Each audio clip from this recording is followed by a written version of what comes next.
A continuar con el estudio del libro de Hechos y hoy vamos a estar viendo el capítulo 2 del versículo 14 al versículo 21. Aquellos que tengan la posibilidad, quiero invitarlos a ponernos de pie esta mañana para leer la palabra de Dios. Dice la palabra de Dios: entonces Pedro se puso de pie con los 11 apóstoles, alzó la voz y dijo: varones judíos y todos los que están en Jerusalén, quiero que escuchen mis palabras, porque estos no están borrachos, como algunos suponen, puesto que apenas son las 9 de la mañana.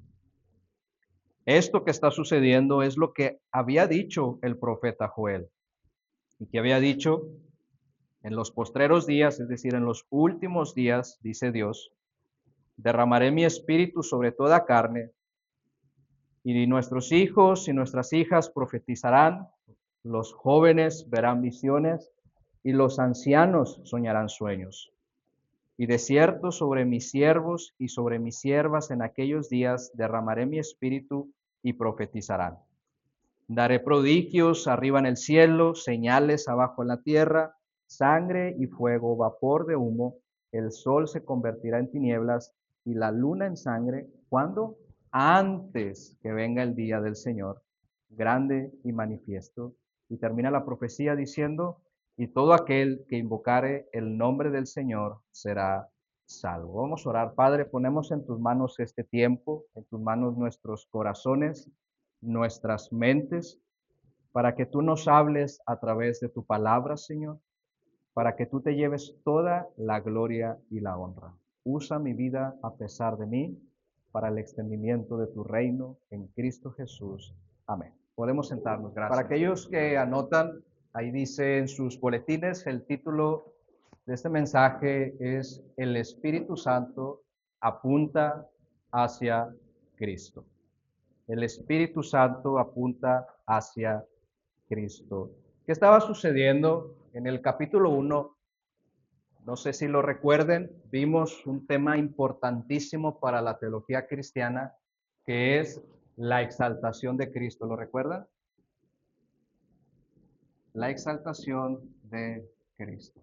Primero fue su humillación, y por cuanto Cristo logró lo que logró, el Padre lo exaltó hasta lo sumo. Y en la exaltación de Cristo, en el primer capítulo de Hechos, vimos o distinguimos 4 puntos sobre su exaltación. El primero de ellos fue su resurrección, ¿lo recuerdan?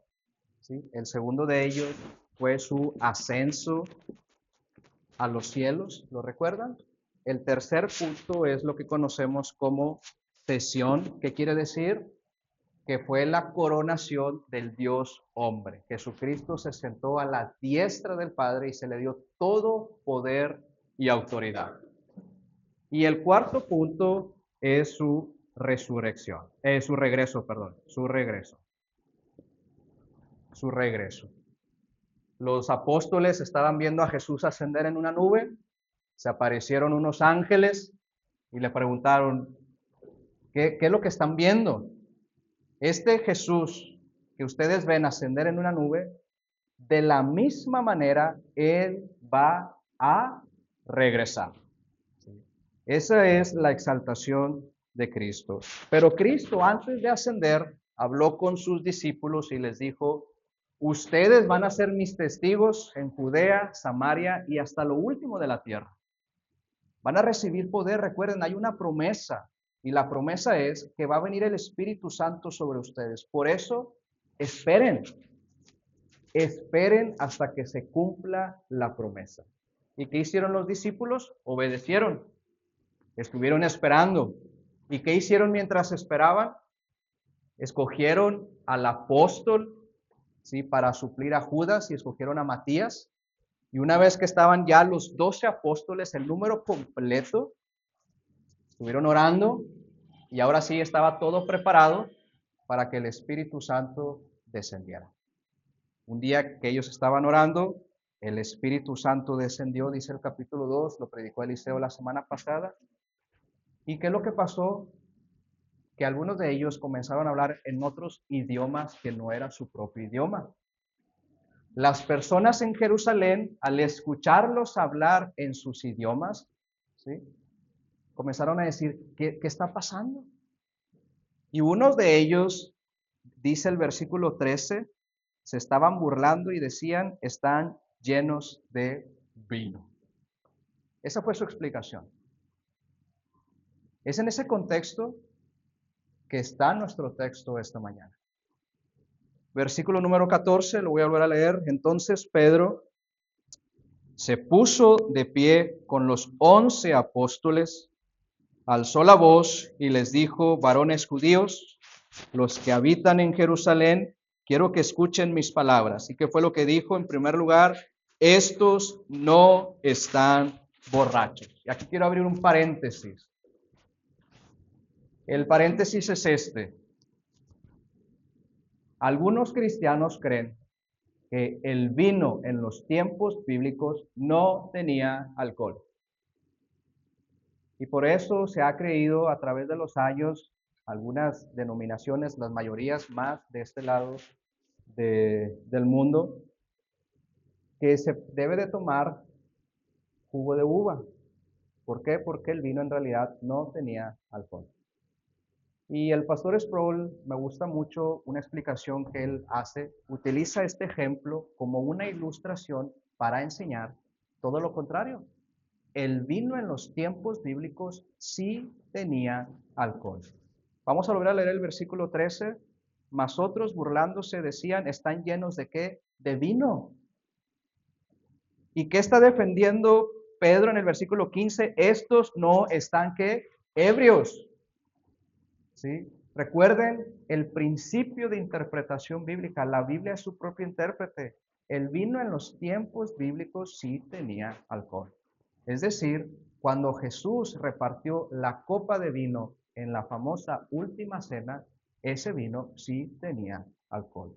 Es por eso que en la mayoría de las iglesias en Europa y muchas iglesias reformadas en América, cuando participan de la Santa Cena, participan con vino con alcohol.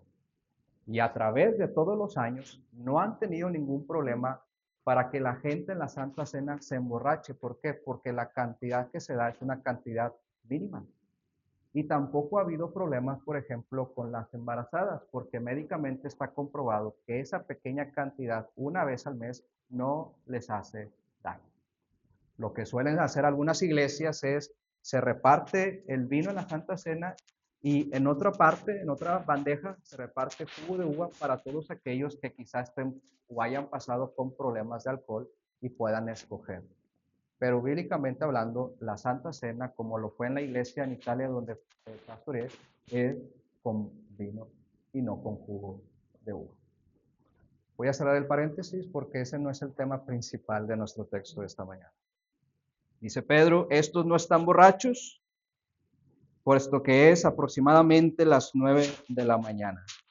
Versículo 16, Pedro les dice, esto que está sucediendo es lo que había dicho el profeta Joel.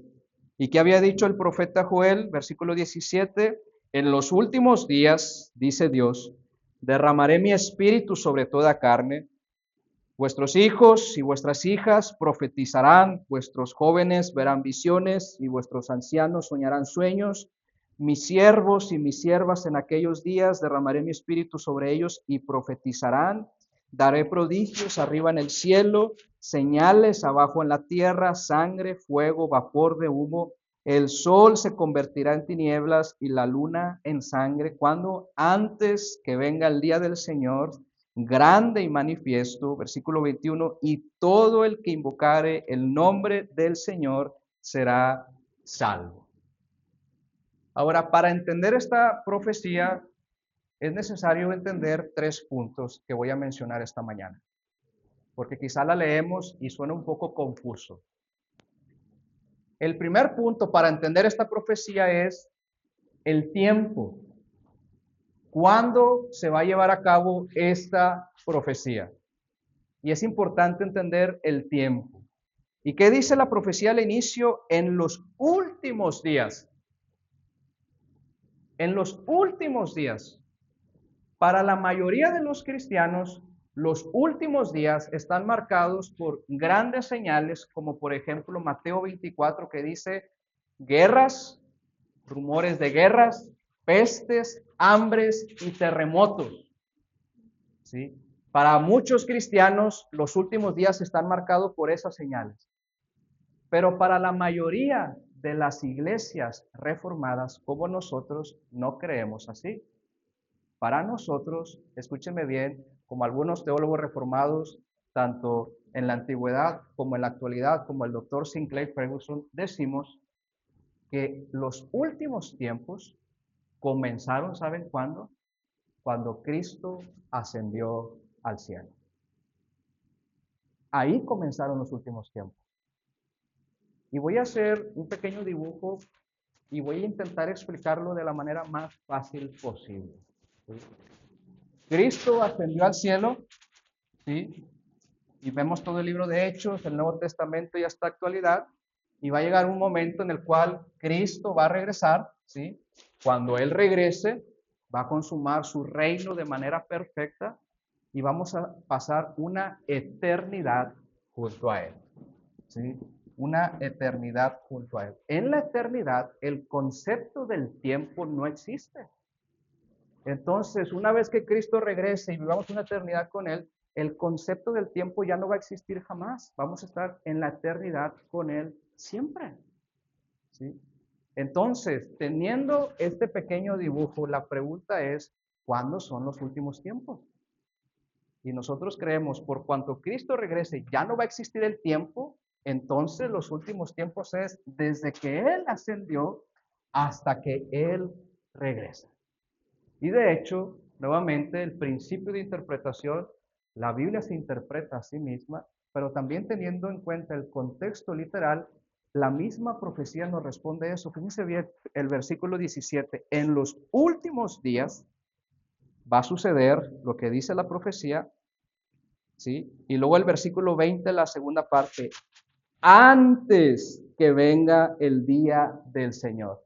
Es decir, esto va a suceder en los últimos días. ¿Y cuándo es el último día? Ya va a finalizar el regreso de Cristo. Por eso nosotros creemos que los últimos días comenzaron cuando Cristo ascendió. Y si en aquel entonces ya eran los últimos días y hoy han pasado 2000 años, ¿cuánto más estamos cerca del regreso triunfal de Cristo Jesús? Entonces, esta profecía tuvo su tiempo y su lugar y nosotros lo podemos ver registrado en las Santas Escrituras.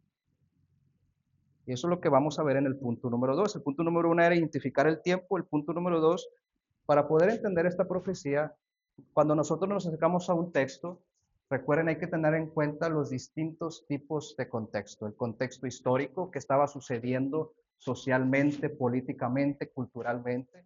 El contexto literal, que dice antes, que dice después. El contexto situacional, pero también el contexto bíblico. Siempre un texto te va a apuntar hacia otro texto, ¿sí? Porque hay paralelismos, similitudes o inclusive contrastes. ¿A qué texto nos apunta este texto? Bueno, en primer lugar, a la profecía de Joel, en el libro de Joel, capítulo 2, ¿verdad? Pero también esta profecía nos apunta a una historia que sucedió en el Antiguo Testamento, en el libro de Números, capítulo 11. ¿Qué estaba sucediendo? Moisés, Dios lo había utilizado para sacar a Israel de Egipto. Moisés era el profeta de Israel. Dios hablaba a Moisés y Moisés hablaba al pueblo. Era el líder, era el rey, era el juez. Llegó un punto en el desierto que todos se quejaban contra Moisés y Moisés dijo a Dios, Dios, estoy cansado, la carga es demasiada, no puedo, creo que es mejor que muera. Y Dios le responde, Moisés, te voy a dar ayuda. Reúneme 70 varones de entre los ancianos y el mismo Espíritu Santo que hay en ti, yo lo voy a poner sobre estos 70 hombres. Y aquel día el Espíritu Santo descendió sobre estos 70 personas ¿Y saben qué comenzaron a hacer? Comenzaron a profetizar. Cuando Josué, quien años después sería el encargado de reemplazar a Moisés, vio esto, fue con Moisés y le dice, Moisés, detén esto que está pasando. Y Moisés le hace una pregunta muy interesante. ¿Estás celoso? ¿Por qué Josué mostraría celos de lo que estaba pasando? Por lo siguiente. Hace 2 semanas expliqué la diferencia de la obra del Espíritu Santo en el Antiguo Testamento y en el Nuevo. ¿Lo recuerdan? En el Nuevo iba a caer sobre todos, pero en el Antiguo no era así. Él descendía sobre personas específicas para tareas específicas, sobre jueces, sobre profetas, sobre reyes, y en el contexto de Israel con Moisés, el que tenía el Espíritu Santo era Moisés. Entonces, cuando Josué vio que otros estaban haciendo lo mismo que Moisés, dijo, no, no, no, no, no, esto es tarea solamente de Moisés, los demás no pueden hacerlo. Por eso Moisés dice, ¿estás celoso? Y agrega algo muy interesante y dice, Josué, a mí me encantaría que Dios enviara su Espíritu Santo sobre todo el pueblo de Dios y que todos profetizaran. Eso es lo que profetizó Joel, que iba a llegar un día en que el Espíritu Santo iba a descender no solamente sobre líderes, sino sobre todo el pueblo de Dios. Y eso nos ayuda a entender la profecía, porque vamos a leerla, fíjense bien, en los últimos días dice Dios, derramaré mi espíritu sobre toda carne, dice, vuestros hijos y vuestras hijas profetizarán y vuestros jóvenes verán visiones. No quiere decir, recuerden, no interpretamos literalmente la Biblia. No quiere decir que específicamente los jóvenes tendrán visiones y los ancianos tendrán sueños. ¿Qué está diciendo? Lo que Moisés quiso, que el Espíritu Santo descendiera sobre todos, así fueran jóvenes, así fueran ancianos, así fueran de mucho dinero, así fueran de poco dinero, así fueran, escúchenme bien, hombres, así fueran mujeres. Eso es lo que significa la profecía. No específicamente con unos, sino con todo el pueblo de Dios. Pero hay un punto más, o varios puntos más en la profecía. El tema de que iban a profetizar. ¿Qué quiere decir eso? ¿O qué quiere decir que en el tiempo de Moisés, cuando descendió sobre los 70, empezaron a profetizar? ¿O que aquí los ancianos y los jóvenes iban a profetizar? ¿Qué quiere decir? Cuando nosotros escuchamos la palabra profecía, lo primero que se nos viene a la mente es eventos futurísticos, algo que va a suceder en el futuro. Pero la profecía en la Biblia, la mayoría de ellos, me atrevo a decir más del 60%, no se refiere a eventos futurísticos. ¿Saben a qué se refiere? Es un mensaje de Dios para hablar a las personas acerca de Dios mismo. Para decirle a las personas, voltea a ver a Dios. Recuerda quién es Dios. Ten confianza en Dios. Eso es el mensaje en la mayoría de las profecías en toda la Biblia. Nuevamente, ¿cómo respondemos a esto? El principio de interpretación bíblica. La Biblia se interpreta a sí misma. El contexto literal. Fíjense bien, vámonos versículos antes. Cuando llegó el Espíritu Santo sobre estas personas, comenzaron a profetizar. Versículo 8. ¿Cómo les oímos hablar en nuestras lenguas? Partos, medos, elamitas, en Judea, en Capodacia, en el Ponto, en Asia, en Frigia, en Panfilia, en Egipto, en África, en Cirene, los italianos, los romanos, cretenenses, árabes. Versículo 11. Les oímos hablar en nuestras lenguas, ¿qué cosa? Eventos futurísticos. ¿Qué estaban hablando? Las maravillas de Dios. Eso es principalmente la profecía, hablar acerca de Dios mismo. El título de la predicación se llama El Espíritu Santo siempre apunta hacia Cristo. Y pónganme atención a lo que voy a decir porque quiero que quede muy claro. Si se dan cuenta, cuando el Espíritu Santo descendió sobre estas personas y comenzaron a hablar otros idiomas, lo que comenzaron a decir estas personas no fue, estoy maravillado, yo ni siquiera estudié otros idiomas y miren cómo hablo en italiano de manera natural. Fíjense cómo estoy hablando en árabe de una manera como nunca antes había pensado. No, el Espíritu Santo nunca apunta hacia sí mismo. En vez de hablar de las maravillas de lo que estaba sucediendo, ¿qué comenzaron a hablar? Comenzaron a hablar las maravillas de Dios. Por eso, una persona que tiene el Espíritu Santo nunca va a apuntar hacia adentro y siempre va a apuntar hacia la obra de Cristo Jesús. Siempre. Siempre. ¿Qué significa lo demás en la profecía? Todo el tema de sueños, de visiones. Bueno, si ustedes siguen leyendo Hechos, si ustedes siguen leyendo la Biblia, hay sueños, hay visiones, ya se escribieron. Tenemos el caso de Pedro, que tuvo esta visión con Cornelio de separar lo profano, ¿verdad? ¿Se acuerdan de eso? Juan, todo lo que escribió en Apocalipsis con sus visiones, todos esos sueños y esas visiones ya fueron escritas en la palabra de Dios. Ya está escrito. Ya. Y este tema de lo de daré prodigios arriba en el cielo, señales abajo en la tierra, sangre, fuego, vapor, el sol se convertirá en tinieblas y la luna en sangre. Acuérdense, no interpretamos literalmente. Aquí está hablando de un juicio, de un castigo divino de parte de Dios. Algunos piensan que esto va a ser el día que Cristo regrese y se siente en su trono para juzgar a todo el mundo. Yo en lo personal creo que esto ya sucedió. ¿Cuándo sucedió? Cuando se llevó a cabo el juicio en nuestro lugar. ¿Cuándo fue eso? Nada más y nada menos que en la cruz del Calvario. ¿Qué pasó cuando Jesús estaba por morirse? El sol, ¿qué? Se oscureció. Esas señales, ¿qué otras señales quieren sino las que Cristo hizo en su ministerio, resucitando personas? Los apóstoles resucitando personas, ya están esas señales. Y la luna convertida en sangre, hermanos, en la cruz del Calvario. La persona más hermosa, preciosa, santa y justa, fue nada más y nada menos que un espectáculo de sangre. El juicio de Dios cayó sobre él para que no cayera sobre nosotros.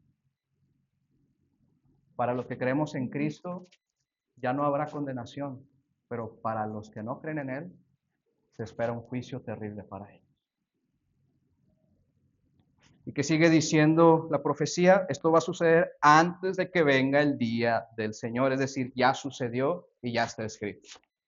Pero todavía hay un punto más, termina diciendo la profecía, versículo 21, todo el que invocare el nombre del Señor será salvo. Es interesante que Pedro, aproximadamente unos 40 días antes, ¿qué había hecho? Había negado a Jesús 3 veces. Y ahora se levanta y comienza a dar la primera predicación del Nuevo Testamento.